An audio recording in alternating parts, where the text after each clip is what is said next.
एक बार प्रेम से बोलिए श्री कृष्ण भगवान की जय।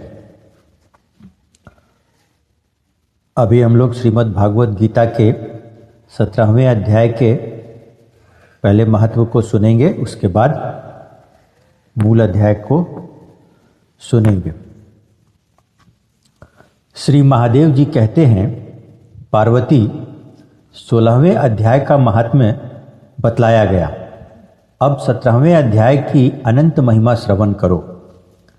राजा खंगबाहु के पुत्र का दुशासन नामक एक नौकर था।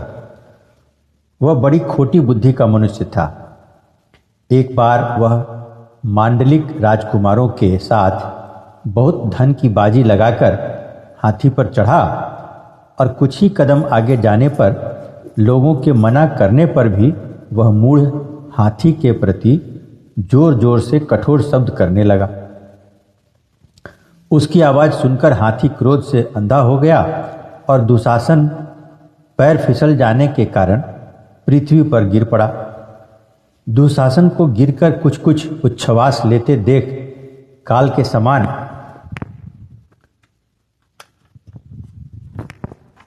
निरंकुश हाथी ने क्रोध में भरकर उसे ऊपर फेंक दिया। ऊपर से गिरते ही उसके प्राण निकल गए। इस प्रकार कालवश मृत्यु को प्राप्त होने के बाद उसे हाथी की योनि मिली और सिंहल द्वीप के महाराज के यहाँ उसने अपना बहुत समय व्यतीत किया। सिंहल द्वीप के राजा की महाराज खंगबाहु से बड़ी मैत्री थी, अतः उन्होंने जल के मार्ग से उस हाथी को मित्र की प्रसन्नता के लिए भेज दिया। एक दिन राजा ने श्लोक की समस्या पूर्ति से संतुष्ट होकर किसी कवि को पुरस्कार रूप में वह हाथी दे दिया और उन्होंने 100 स्वर्ण मुद्राएं लेकर उस मालव नरेश के हाथ बेच दिया। कुछ काल व्यतीत होने पर वह हाथी यत्नपूर्वक पालित होने पर भी असाध्य ज्वर से ग्रस्त होकर मरणासन्न हो गया। हाथीवानों ने जब उसे ऐसी शोचनीय अवस्था में देखा तो राजा के पास जाकर हाथी के हित के लिए शीघ्र ही सारा हाल कह सुनाया। महाराज, आपका हाथी अस्वस्थ जान पड़ता है। उसका खाना पीना और सोना सब छूट गया है। हमारी समझ में नहीं आता कि इसका क्या कारण है। हाथीवानों का बताया हुआ समाचार सुनकर राजा ने हाथी के रोग को पहचानने वाले चिकित्सा कुशल मंत्रियों के साथ उस स्थान पर पदार्पण किया जहां हाथी ज्वरग्रस्त होकर पड़ा था।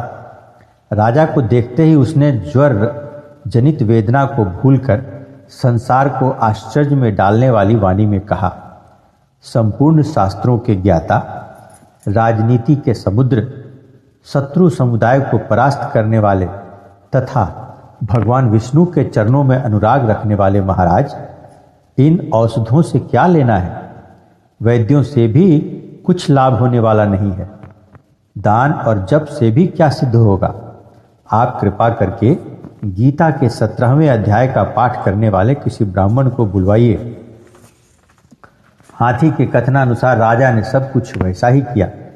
तदंतर गीता पाठ करने वाले ब्राह्मण ने जब उत्तम जल को अभिमंत्रित करके उसके ऊपर डाला, तब दुशासन गजयोनि का परित्याग करके मुक्त हो गया। राजा ने दुशासन को दिव्य विमान पर आरूढ़ एवं इंद्र के समान तेजस्वी देखकर पूछा, तुम्हारे पूर्व जन्म में क्या जाति थी? क्या स्वरूप था?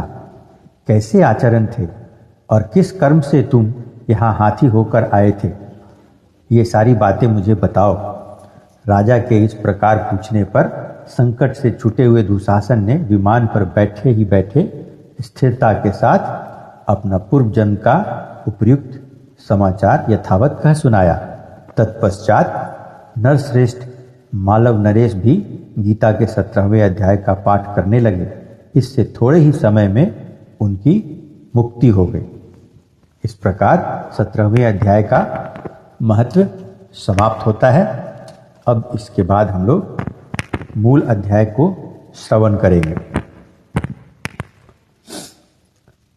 17वां अध्याय इस प्रकार है, इस प्रकार भगवान के वचन सुनकर अर्जुन बोला, हे कृष्ण, जो मनुष्य शास्त्र विधि को त्याग कर केवल श्रद्धा से युक्त हुए देवादिकों का पूजन करते हैं, उनकी स्थिति फिर कौन सी है? क्या सात्विकी है अथवा राजसी किंवा तामसी है? इस प्रकार अर्जुन के पूछने पर श्री कृष्ण भगवान बोले, हे अर्जुन, मनुष्यों की वह बिना शास्त्रीय संस्कारों के केवल स्वभाव से उत्पन्न हुई श्रद्धा सात्विकी और राजसी तथा तामसी ऐसे तीनों प्रकार की ही होती है।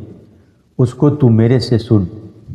हे भारत, सभी मनुष्यों की श्रद्धा उनके अंतःकरण के अनुरूप होती है तथा यह पुरुष श्रद्धामय है। इसलिए जो पुरुष जैसी श्रद्धा वाला है वह स्वयं भी वही है, अर्थात जैसी जिसकी श्रद्धा है वैसा ही उसका स्वरूप है।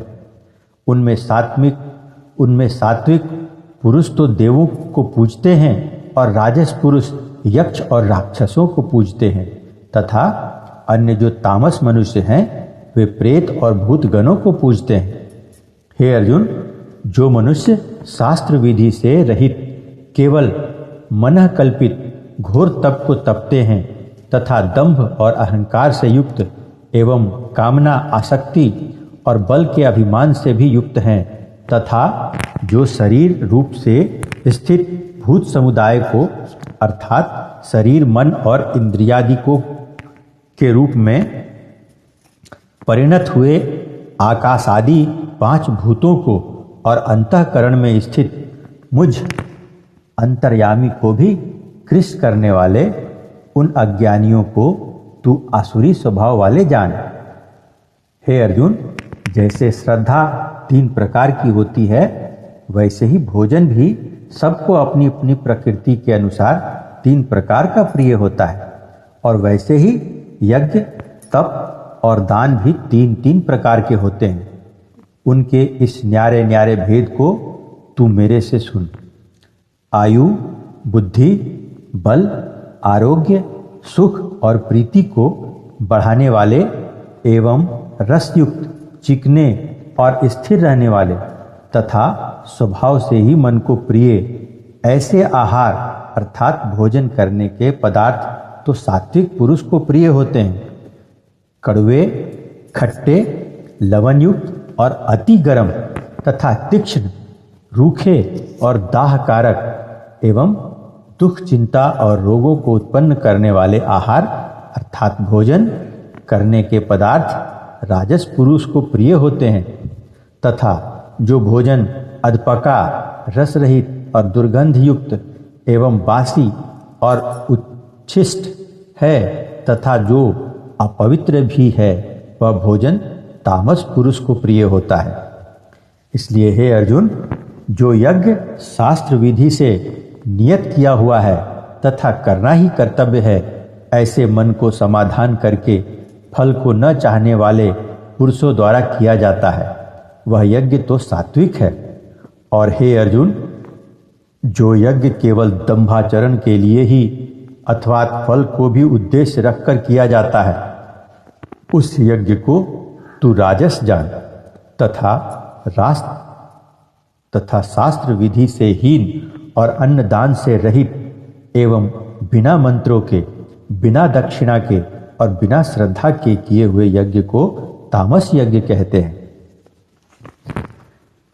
हे अर्जुन, देवता, ब्राह्मण, गुरु और ज्ञानी जनों का पूजन एवं पवित्रता, सरलता, ब्रह्मचर्य और अहिंसा यह शरीर संबंधी तप कहा जाता है तथा जो उद्वेग को न करने वाला, प्रिय और हितकारक एवं यथार्थ भाषण है और जो वेद शास्त्रों के पढ़ने का एवं परमेश्वर के नाम जपने का अभ्यास है, वह निसंदेह वाणी संबंधी तप कहा जाता है तथा मन की प्रसन्नता और शांत भाव एवं भगवत चिंतन करने का स्वभाव, मन का निग्रह और अंतःकरण की पवित्रता, ऐसे यह मन संबंधी तप कहा जाता है। परंतु हे अर्जुन, फल को न चाहने